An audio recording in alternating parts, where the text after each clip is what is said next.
Best a talent can be enhanced. आप नया talent acquire नहीं कर सकते। अगर किसी बंदे में टैलेंट नहीं है, अपने आप को कैसे डेवलप करें? हमारे अंदर, हर एक के अंदर कुछ न कुछ टैलेंट है। कोई आदमी ऐसा नहीं है जिसमें टैलेंट नहीं है। मेरा क्वेश्चन सर वही है जो आपने बात कर रहे हैं एक्चुअली के talent. Suppose someone are good at HR and someone good at management, we assign relatively same work to them. So how to identify that talent in the particular like management? देखिए, अगर आपने रोंग fitment किया है किसी talent को, वो वहां perform नहीं कर पाए। ज्यादातर 70% केसेस में wrong fitment is the reason for lower performance. Good evening friends. आज मेरा यहाँ IIM अहमदाबाद में आने का लगभग 6वां मौका है। पहले भी इसी तरह के क्लासरूम में किसी न किसी विषय पर यहाँ पे चर्चा की मैंने, लेकिन आज थोड़ा नर्वस हूं। और नर्वस क्यों हूं आपको भी बताना चाहूंगा, जो आप घर बैठे हुए देख रहे हैं इस शो को। लगभग आप 3 करोड़ लोग इस शो को देख रहे हैं। आज मुझे दोस्तों यहां IIM अहमदाबाद में, जो कि टैलेंट की एक खान है, यहां जो ये लोग देख रहे हैं आप, ये सब कोई भी 99%, 98%, 100% से कम नंबर लेके यहां नहीं आए, और एक से एक प्रतिभावान यहां पे लोग हैं। और यहां पर एक प्रतिभा के बारे में चर्चा करना, टैलेंट मैनेजमेंट के बारे में चर्चा करना, स्वाभाविक है मैं नर्वस हूंगा ही। तो फिर भी आप जज कीजिएगा कि किस प्रकार से हमारा इंटरेक्शन आज का आपको भी लगे घर पर, और अच्छा लगे या बुरा लगे हमें जरूर आप लिखिएगा। मेल ID वगैरह सब स्क्रीन पर चल रहे हैं। तो आज शुरुआत करते हैं टैलेंट मैनेजमेंट के विषय में। आज मुझे बहुत ही खुशी का एक एहसास हो रहा है कि हमारे साथ आज इस शो में मेरे मित्र पंकज भाई पटेल ने आना स्वीकार किया। पंकज भाई पटेल के बारे में मैं अपने दर्शकों को और आप लोगों को इतना ही बताना चाहूंगा कि जो व्यक्ति, ये एक शायद बहुत ही आला मिसाल होगी, कुछ ही ऐसे लोग अभी इस देश में होंगे जिन लोगों ने 15-20 वर्ष से भी कम के समय में, यानी 15-20 से कम वर्ष के समय में जीरो से शुरुआत करके आज 40 से 50 हजार करोड़ रुपए का एम्पायर खड़ा किया है और आगे बढ़ते ही जा रहे हैं। ऐसे हैं पंकज भाई पटेल हमारे बीच में।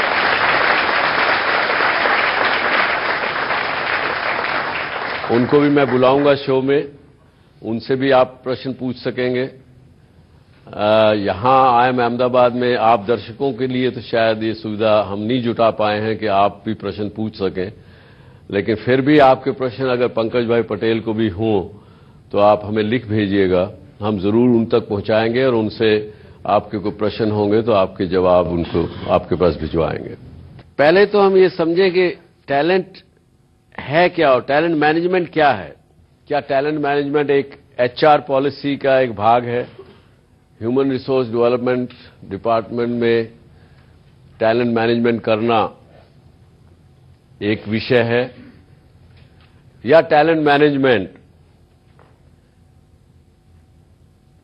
आज के युग में, जो पहले एक समय में जो पर्सनल डिपार्टमेंट किसी भी कंपनी में, किसी भी ऑर्गेनाइजेशन में होता था, उससे पर्सनल मैनेजमेंट से इंप्रूव करके HR स्ट्रैटेजीज में कन्वर्ट हुआ, ह्यूमन रिसोर्स डेवलपमेंट स्ट्रैटेजीज में कन्वर्ट हुआ, और आज वही चीज रिफाइन होते होते आज हम कहते हैं टैलेंट मैनेजमेंट जो है is equivalent to business policies और बिजनेस डिसीजन जो भी आप लेंगे अपने बिजनेस में, अपनी ऑर्गेनाइजेशन में, टैलेंट मैनेजमेंट भी उतना ही इंपॉर्टेंट है जैसे कि एक बिजनेस का डिसीजन लेना।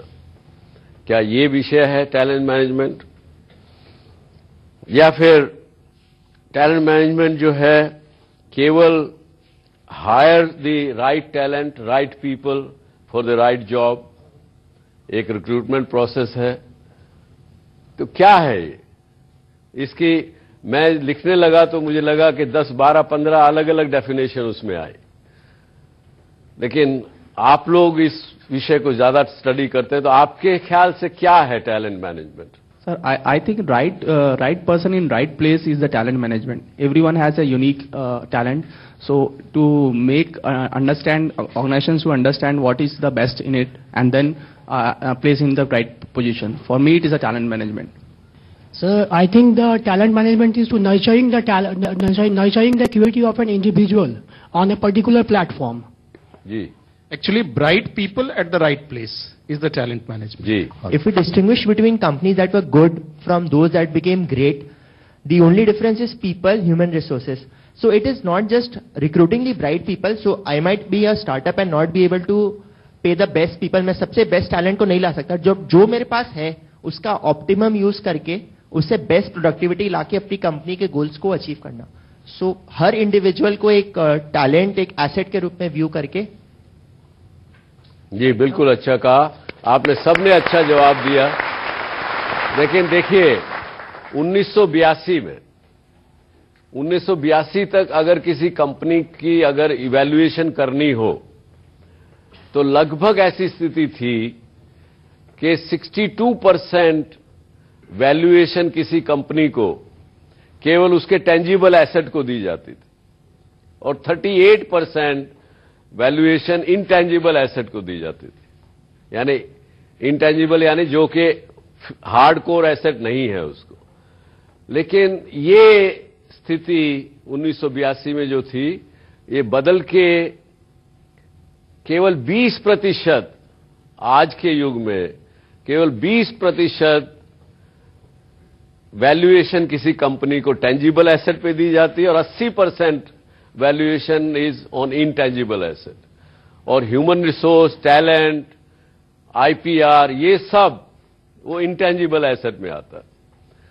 तो इसमें कोई दो राय नहीं, हम लोग सब इस बात में सहमत हैं कि टैलेंट जो है, टैलेंट मैनेजमेंट जो है, ये एक बहुत बड़ा एक हिस्सा किसी भी बिजनेस का और किसी भी एंटरप्राइज का, किसी भी ऑर्गेनाइजेशन का, यहां तक कि सरकारों में भी आज के दिन ये स्थिति हो गई है कि किस प्रकार से हम टैलेंट को आइडेंटिफाई करें, नर्चर करें, उसको पहचान के उसको ठीक रास्ते पे लगाएं, जिससे कि हमारे हाई परफॉर्मेंस क्रिएट हो, टारगेटेड चीज क्रिएट हो और जो स्टेक होल्डर्स की जो एक्सपेक्टेशन दिन ब दिन बढ़ती जा रही है वो भी मीट की जा सके।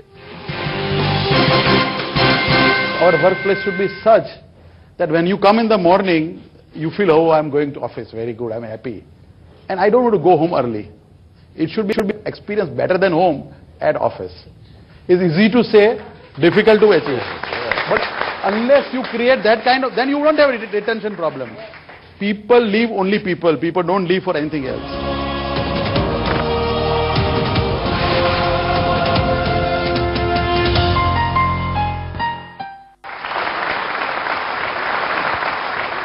मैं अभी बुलाता हूं मेरे मित्र पंकज भाई पटेल को, वो आए और आपसे कुछ 2 मिनट में उनसे आपके सामने चर्चा करें। वेलकम, आइए पंकज भाई। तो पंकज भाई, स्वागत है आपका आज डॉक्टर सुभाष चंद्रा शो में। Thank you. और हमारे जो व्यूअर सामने, तो पंकज भाई स्वागत है आपका आज डॉक्टर सुभाष चंद्रा शो में। Thank you.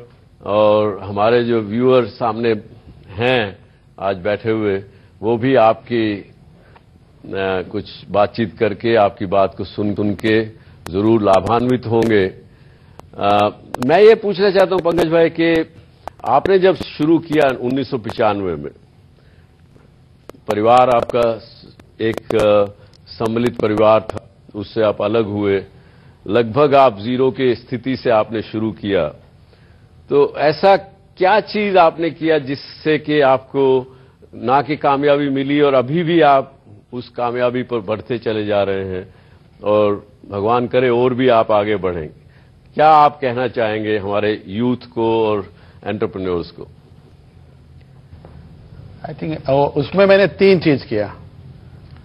पहला तो मैंने देखा कि जो मेरे पास मेरे साथ में जो मेरे साथी हैं उनको कैसे एम्पावर किया जाए कि जिससे वो ज्यादा काम कर सके। मैं अकेला था, मुझे बहुत कुछ करने का उम्मीद था, लेकिन अकेला सब नहीं कर सकता हूं, इसलिए मुझे टीम चाहिए। बट इंपॉर्टेंट था कि टीम को मैं कैसे एम्पावर करूं। तो मैंने अपने बिजनेस को डिफरेंट बिजनेस यूनिट में डिवाइड कर दिया, स्ट्रेटेजिक बिजनेस यूनिट में डिवाइड कर दिया, और हर एक जो पर्सन मेरे पास था जिसकी कैपेबिलिटी थी, जिसको मैंने देखा था कि उसकी कैपेबिलिटी है, उनको आइडेंटिफाई करके उस बिजनेस का हेड बना दिया।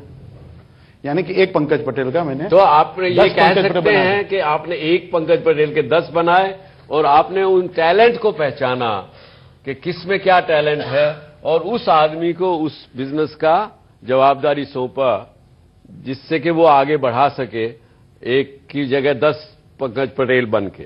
करेक्ट। उसके बाद में मैंने सोचा कि ये तो ठीक है, मैंने आइडेंटिफाई किया कि इनकी इनहेरेंट टैलेंट है, लेकिन अगर उनके पास कोई ध्येय नहीं है, गोल नहीं है, विजन नहीं है, तो कैसे कर पाएंगे।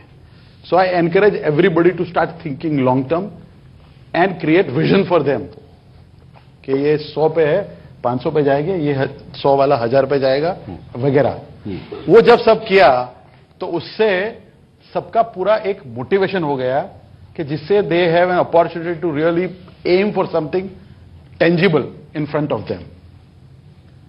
आई इंसिस्टेड कि everybody should take a tangible number, not just say मैं सबसे बड़ा बनना चाहता हूं, बट मैं 100 से 1000 होना चाहता हूं, ऐसी बात करें। तो एक आइडेंटिफाइबल गोल करने के लिए इनको मोटिवेट किया और उन्होंने सबने अपना गोल बनाया। तीसरा चीज मैंने किया कि ये लोग तो सब कैपेबल है, टैलेंटेड है, लेकिन उनके पास मॉडर्न मैनेजमेंट टेक्निक्स नहीं है।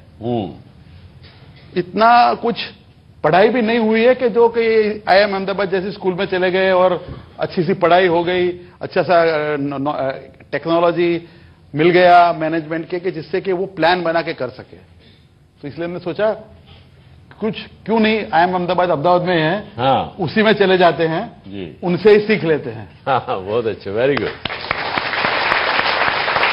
और सबको तकरीबन 1 महीना तक ट्रेन किया यहाँ पे with all the talented faculty here to really understand the business and also working on strategy and implementation plan. But what was the most important part is that because मैंने अपने साथ करने वाले को अपॉर्चुनिटी दिया तो उनका कमिटमेंट वॉज वेरी हाई। और अल्टीमेटली बिजनेस में जो भी आपके पास टैलेंट है, if it is not committed to your work और your business, even if is the best talent, he will not produce the best. जी, वो 2-way street है, it cannot be done one way, it has to be, and that is what we did, and I think that's where we are now today. That's wonderful. तो दोस्तों, आपने देखा कि पंकज भाई ने किस प्रकार से टैलेंट को आइडेंटिफाई किया, उनको राइट प्लेसमेंट किया और जहां जरूरत पड़ी उन्होंने उनको ढंग की ट्रेनिंग भी दे करके और आगे इस मुकाम तक पहुंचे हैं। आगे और भी आगे बढ़ेंगे। इससे पहले कि आगे हम इस शो को बढ़ाएं, मैं चाहूंगा कि आप में से कोई प्रश्न पूछना हो पंकज भाई से तो जरूर प्लीज पूछिए। हाँ, yes please. Sir, talent management से जरा सा हटके क्वेश्चन है, आप दोनों के लिए पर्सनल क्वेश्चन है। यूजुअली बिजनेसमैन या बिजनेस टाइकून या पर्सनालिटी की लाइफ में 2 टर्निंग पॉइंट्स आते हैं, एक मैनमेड जो अपने गट्स फीलिंग से वो लाता है और दूसरा God made divine spiritual signal आपको मिलती है। आप दोनों की लाइफ के ऐसे कोई 2 टर्निंग पॉइंट आप डिस्क्राइब कर सकते हैं? I think ultimately it is all hard work, so you have to understand कि without hard work nothing is going to happen. So there is no magic की which will open the door for success. Ultimately, it is your hard work which is going to be the most important. But only hard work is not enough. So you need to really think, create strategy, create implementation to make whatever your dream comes to. But most important part is people want to do something which other person is doing, but what doesn't want to do what his inner tell you that I want to do this. You might be a medical doctor, but you want to start a restaurant. There is nothing wrong in it. But point is that I am a doctor, I have to do only medical practice. That is the kind of thing which we have in mind. See, education is there and it's very important, but that is basically developing yourself. It does not mean that you have to only practice that. You might be a commerce graduate, does not mean you cannot become an engineer. And you can be an engineer, you can become a banker. Both are possible. The question is, what you really like is what you should do. Most of the people look around and think about others, what they've done, and I want to do the same thing, rather than doesn't think that I like this and that's what I should do it. So I think that is one thing which is I personally believe, and then along with the hard work happen. I do not believe that something divine happens and that's why I'm absolutely right. मैं आपको एक, क्योंकि आपने प्रश्न दोनों से पूछा, तो मैं आपको एक बताना चाहूंगा गट फील के विषय में। मेरा ये मानना है कि सक्सेस जो है गट फील से ज्यादा आप किस सिचुएशन में हैं, किस हालात में हैं, उस समय की नाजुकता क्या है, आपको क्या चाहिए, और वो अगर कठिन समय, कठिन जगह, कठिन बात है, उसको, उस कठिनाई को पार करना, किस तरह से पार करना, ये एक बड़ा अहम विषय है। मैं ये बताऊंगा कि मुझे जब मैंने 1969 में 69 में जब अपना परिवार का बिजनेस टेक ओवर करके शुरू किया, जो कि फूड ग्रेन प्रोसेसिंग का था, वर्किंग कैपिटल नहीं थी परिवार के पास, मेरे पास, तो एक जरूरत थी इस प्रकार की कि वर्किंग कैपिटल नहीं है तो दाल मिल कारखाना कैसे चलेगा। तो ऐसे विचार में आया कि फूड कॉरपोरेशन के पास रॉ मटेरियल है जो कि वो खरीदते हैं, मिनिमम सपोर्ट प्राइस के जरिए खरीदते हैं, फिर ट्रेड में बेचते हैं, क्यों ना मैं उनको कहूं कि वो मुझे दे दे, मैं उसको अपग्रेड करके मिलिट्री के लायक बना के आपको वापस दे दूंगा, अपना लेबर चार्ज ले लूंगा। तो वो इनोवेशन, चाहे इसको गट कहें, चाहे necessity is mother of invention कहें, वो हुआ, उससे हम आगे बढ़ते चले गए। अब दूसरा जो आपने कहा कि कहीं पे कोई कॉस्मिक इंटरवेंशन क्या कुछ होता है क्या कामयाबी में, शायद होता होगा जरूर, क्योंकि मैं ये मानता हूं कि अगर आप अपना क्लीन विचार हैं, क्लीन थॉट प्रोसेस है, अगर आप मतलब जैसे कहते हैं ना कि healthy body has got healthy mind, उसी तरीके से अगर आपका माइंड थोड़ा अध्यात्म की तरफ भी लगा हुआ है तो आपको ठीक विचार आएंगे, ठीक दिशा मिलेगी, तो उस हिसाब तक वो रोल प्ले करता है। I hope that answers both of your question. मैं एक बात ऐड करूँ, ये जो होता है, anything what you do in value is very important. Even if you are starting an enterprise, if you don't build your enterprise based on values, you cannot achieve success. जो उन्होंने बताया वो वैल्यू है, and that is very important. बिल्कुल बिल्कुल जी। और प्रश्न कोई? मैं एक प्रश्न पूछना चाहूंगा। सर, मेरा क्वेश्चन ये था कि जब आप किसी का इंटरव्यू लेते हैं, अभी तो शायद आप इतने ये पोजीशन पे हैं कि शायद आप इंटरव्यू नहीं लेते होंगे, और आपने अभी बोला कि किसी को ट्रेन करना पड़ता है एक बार वो ज्वाइन हो जाता है तो, लेकिन मैंने हमेशा सुना है कि लोग स्पार्क देखते हैं किसी में भी जब उसको इंटरव्यू लेते हैं टैलेंट हायर करने के लिए, और नॉर्मली 30 सेकंड 40 सेकंड में लोग डिसीजन बना लेते हैं इंटरव्यूअर्स कि ये बंदा को आगे लेके जाना चाहिए, बंदी को। तो आपको ऐसा लगता है कि वो स्पार्क रियली होता है और वो आइडेंटिफाई किया जा सकता है इजीली? टैलेंट को आइडेंटिफाई करने के लिए एक अलग ही प्रोसेस है इंटरव्यू का, जो मैं समझाऊं। टैलेंट को आइडेंटिफाई करना ये भी एक अपने आप में एक आर्ट है। अभी हम लोगों ने, खासकर इंडियन बिजनेस कॉर्पोरेट वर्ल्ड ने, टैलेंट को उस ठीक रूप से आइडेंटिफाई इंटरव्यू के समय में नहीं कर पाए। जब आदमी काम करने लगता है साथ में, तो धीरे धीरे धीरे उनके टैलेंट समझ में आने लगते हैं और उसको उसके मुताबिक प्रमोशन, डेविएशन, राइटमेंट ये सब होता है। लेकिन इनिशियली आइडेंटिफाई करना अभी भी एक it's in a very initial phases of the cycle in this our country. जी, और प्रश्न? Yeah, the most important thing for any kind of talent management is also for startups, and particularly when you are startups and you don't have enough funds, how exactly we can retain those talents? That is the most difficult part for any startups. I think that's the myth. People want to go and build a career anywhere they go. However, the career has to not only offer compensation but also job satisfaction, a pleasure of working. So how do you create an atmosphere at workplace which is a pleasure of going to workplace and work? I always tell my people that our workplace should be such that when you come in the morning, you feel, oh, I'm going to office, very good, I'm happy. And I don't want to go home early. It should be an experience better than home at office. It's easy to say, difficult to achieve. But unless you create that kind of, then you won't have a retention problem. People leave only people. People don't leave for anything else.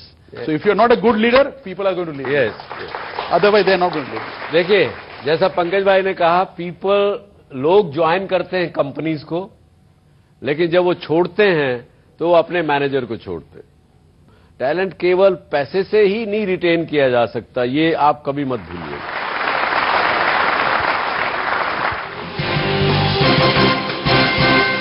Talent, knowledge और skill, ये तीनों अलग अलग चीजें हैं। Knowledge can be transferred, skills can be acquired और vice versa, लेकिन talent नहीं। आप कितनी भी कुछ कोशिश कर लीजिए, आइदर यू हैव इट और यू डोंट हैव इट।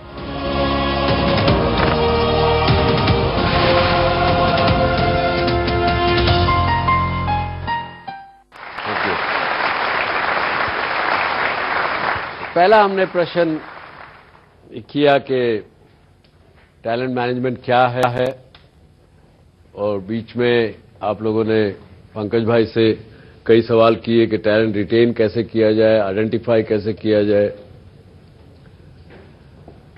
तो मैनेजमेंट ऑफ टैलेंट के विषय में और विस्तार से चर्चा करें उससे पहले, क्योंकि आपने प्रश्न अभी पूछे कि पंकज भाई ने भी, पटेल साहब ने भी बताया,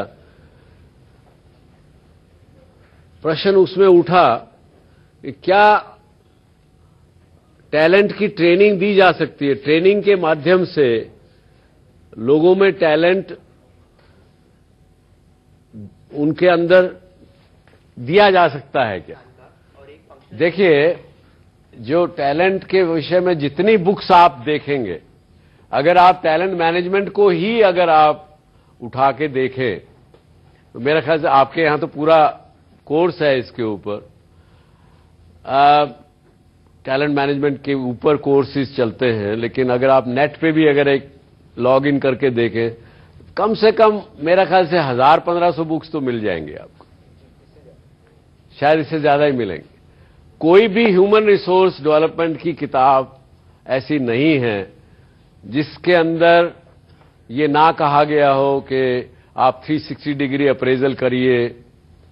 360 डिग्री अप्रेजल करेंगे, उससे आपको जो टैलेंट्स हैं उसके गैप दिखेंगे उस आदमी में, वो गैप्स की ट्रेनिंग दे दीजिए, पूरा कर दीजिए, तो you will have a talented person.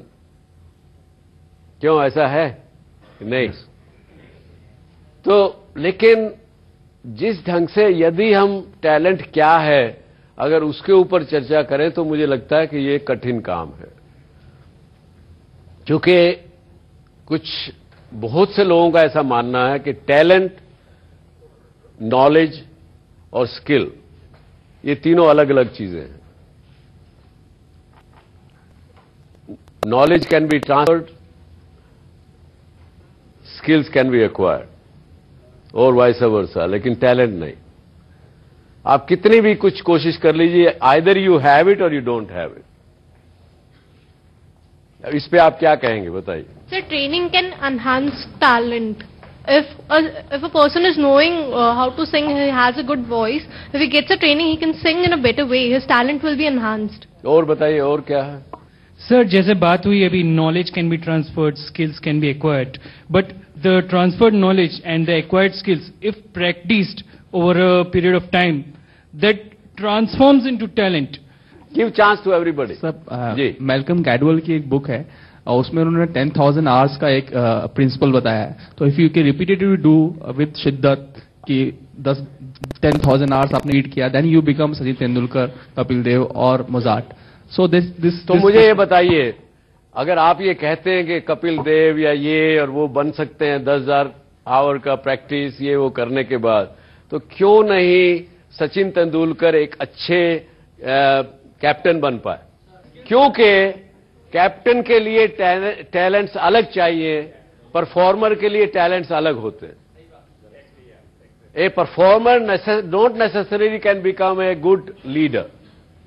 Ji sir, एक एंथनी रॉबिन्स करके अमेरिका के एक ट्रेनर है, उनका एक थियरी है, pain and pleasure theory.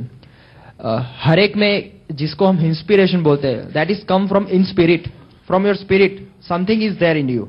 Everyone has unique work. Okay, जो इन स्पिरिट में से जो भी आपका इंस्पिरेशन है, जो भी चीज है, उसको प्लेजर के साथ ज्वाइन कर दो। कोई भी चीज जैसा आपको पसंद है, किसी बच्चे को जाके अगर क्रिकेट की बात करें, उसको पसंद है, तो अपने आप उसका टैलेंट उसके बाहर आ जाता है। तो उसका एक इन स्पिरिट सोल है कि वो उसको बच्चा है, क्रिकेट अच्छा है, तो उसको प्लेजर के साथ जोड़ दो और उसको ऐसा बता दो, वो उस रास्ते से जोड़ दो कि वो रास्ता ही है प्लेजर का, जिससे वो कंटिन्यूअसली उसमें जा जाएगा। वो उसको without tiredness he will reach to that talent zone. Very good, एक थियरी है। देखिए, अगर आप डीएससी शो के वेबसाइट पे अगर लॉग इन करेंगे, तो मैंने एक वहां छोटी सी किताब को पोस्ट किया है, संवाद। ये मैंने अपना आकलन किया, जगह जगह से कुछ किताबों से जो पढ़ा उसको ही किया है। उसमें मैंने लिखा, आप कभी भी आज ही जाके लॉग इन कर सकते हैं। ये टैलेंट्स किस तरह के हैं? There is one striving talent. Striving talent explain that what is this is why of a person. Striving talent में क्या चीज आएंगी? Achiever, competition, desire, competence, belief, these kind of things which explains why of a person, why this person is like this. हम जितने लोग यहां हैं, हम हर एक इंडिविजुअल हैं, हम अलग अलग हैं। क्यों हम अलग हैं? Why we are like this? Why Subhash Chandra is what he is like? Why you are like what you are? So these explains, the striving talent explain why of a person. Then comes the thinking talent. Thinking talents are the how of a person. और वो कैसे हैं, क्या है? Are you focused or not? आप disciplined हैं कि नहीं है? उसके बाद है relating talent. That is the who of a person. उसमें क्या आ जाता है? Do you have empathy? Do you have a quality that you can woo the others, get approval of the others, or not? Are you relator? बहुत अलग अलग लोगों से, अलग तरह के लोगों से आप रिलेट कर सकते हैं। Are you a stimulation talent? Are you a team player? Do you have positivity? All these kind of relating talents are also in that fashion. So ये जो चीज हम लोगों ने तो ये समझा कि why and how and who of a person are the talents, and they are only either you have it or you don't have it. एक बुक मैंने पढ़ी, first break all the rules. I don't know आप में से किसी ने पढ़ा है कि नहीं पढ़ा उसको, क्योंकि आज का कन्वेंशनल मेथड क्या है मैनेजमेंट का, कि जो आदमी, मैं एक कंपनी को चलाता हूं, I am the chairman of the company, मेरा एचआर आदमी कहता है साहब मैंने ये लोग आइडेंटिफाई किए हैं, इनके अंदर ट्रेनिंग नीड है, वो उसके ऊपर ज्यादा से ज्यादा समय गुजारते हैं।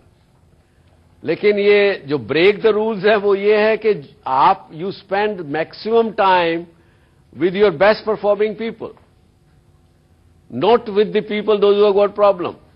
आज हमारा जो यूथ है वो मल्टीनेशनल कंपनीज को या विदेशी कंपनियों के अंदर क्यों ज्वाइन करना चाहता है बजाय इसके कि इंडियन कंपनीज को।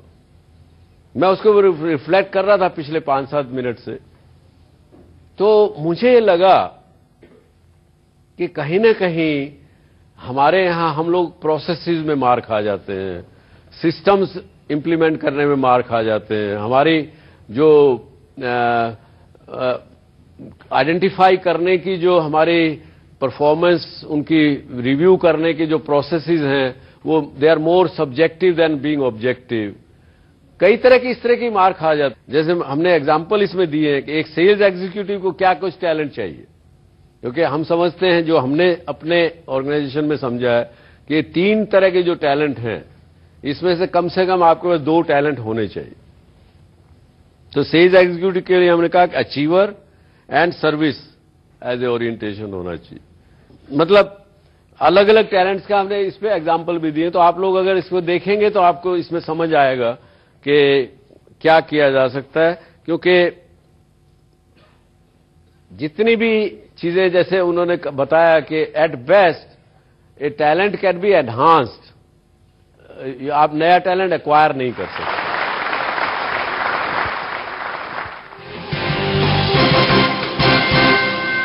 मेरा क्वेश्चन सर वही है जो आपने बात कर रहे हैं एक्चुअली के right talent. Suppose someone are good at HR and someone good at management, we assign relatively same work to them. So how to identify that talent in the particular like management? देखिए, अगर आपने रोंग fitment किया है किसी talent को तो वो वहां परफॉर्म नहीं कर पाएगा। ज्यादातर 70% केसेस में wrong fitment is the reason for lower performance.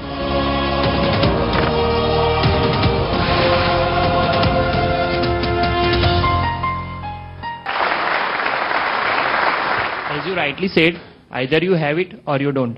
अगर किसी बंदे में टैलेंट नहीं है अपने आप को कैसे डेवलप करें? देखिए, हमारे अंदर हर एक के अंदर कुछ ना कुछ टैलेंट है। कोई आदमी ऐसा नहीं है जिसमें टैलेंट नहीं है।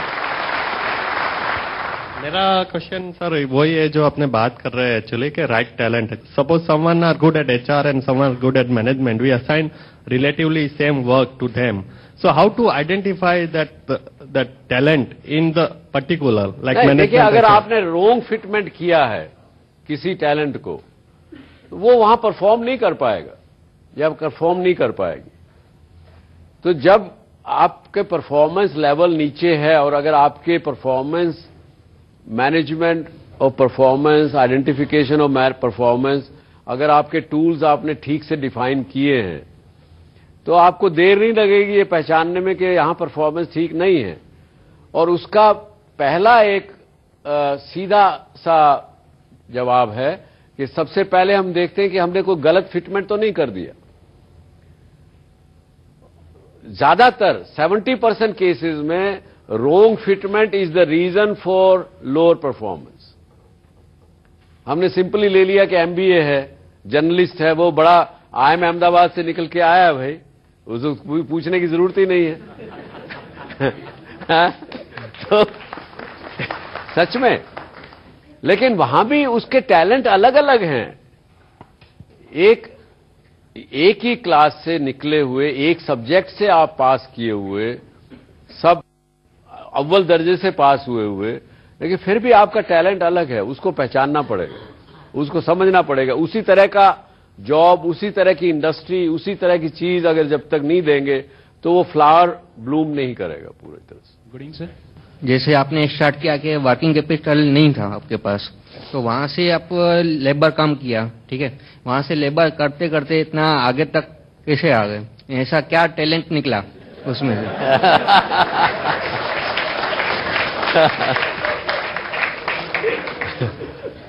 वो क्या टैलेंट था? आप मेरा टैलेंट जानना चाहते हैं? नहीं, वो टैलेंट हमको बताएंगे तो हम तो कुछ करेंगे। अच्छा चलिए, एक वायदा करिए कि जब आप अपनी कंपनी शुरू करेंगे तो मुझे नौकरी देंगे। मैं भी एक दुकानदार ही हूँ, गांधी रोड पे मेरी दुकान ही है, तो वही पोजीशन पे मैं हूँ, इसलिए पूछ रहा हूँ। अच्छा। तो सब तो है, अभी वो टैलेंट तो निकल रहा है बाहर, लेकिन बहुत प्रॉब्लम आ रही है।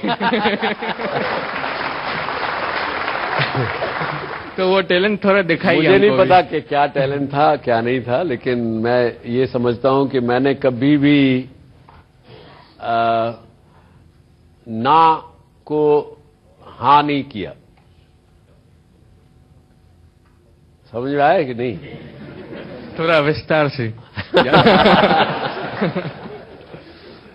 जब वकील ने कहा कि ये काम आप ऐसा नहीं कर सकते हैं, तो मैंने कहा भाई ये फलां आदमी कैसे करता है, हम क्यों नहीं कर सकते?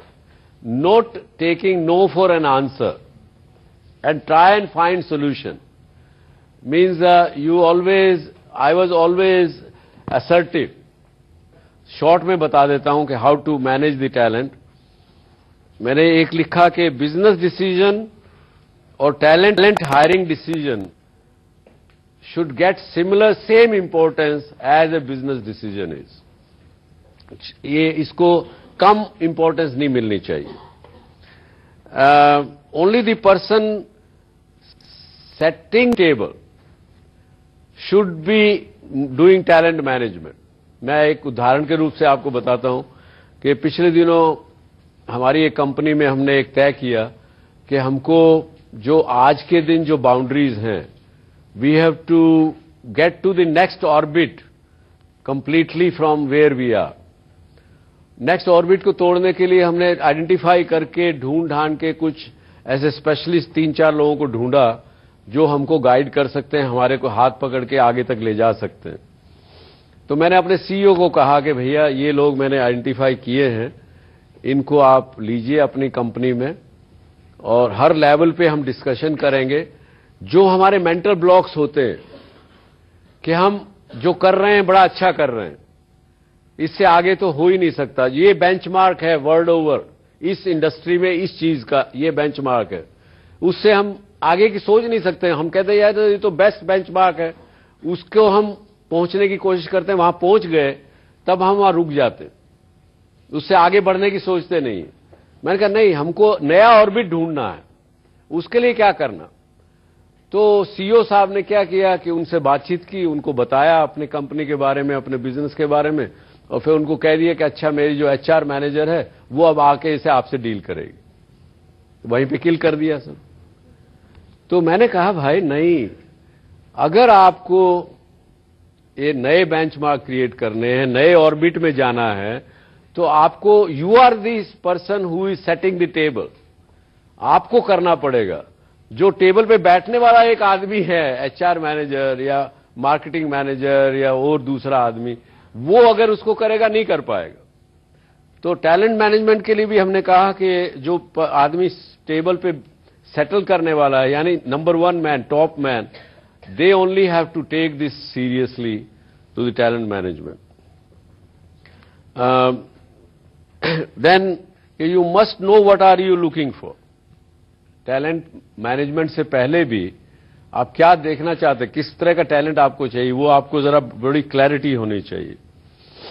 क्योंकि कॉम्पिटेंसीज और पर्सनल एट्रीब्यूट्स, ये जो दो नाम है ना सर, ये भी टैलेंट के दूसरा तरह का क्वाइन का दूसरा रूप है। इसको कॉम्पिटेंसीज एंड पर्सनल एट्रीब्यूट्स जो इंसान के होते हैं, वो भी टैलेंट को दूसरा नाम मैं समझता हूं है। और टैलेंट की जो पाइपलाइन किसी भी कंपनी में क्रिएट करेंगे, that is as good as the weakest link. ये समझ के हमको टैलेंट मैपिंग करनी पड़ेगी, उसके आगे चलना पड़ेगा। Talent management do not follow a democratic process. ये हमने पहले मैंने भी आपको बात करते हुए भी बताया कि spend your maximum time with your best person rather than the removing the weakness of the person. Potential, performance and readiness, these are also different things. इसको समझ के हमको टैलेंट मैनेजमेंट करना पड़ेगा। And of course put the right people into the right place. So ये कुछ बातें हमने टैलेंट मैनेजमेंट की और इसके साथ ही बहुत बहुत धन्यवाद। Thank you very much, all the best. Thank you.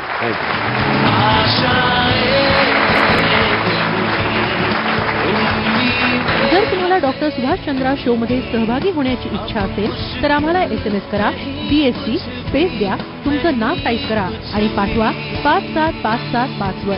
तुम्ही ईमेलही करू शकता dsc@zmedia.slgroup.com वर.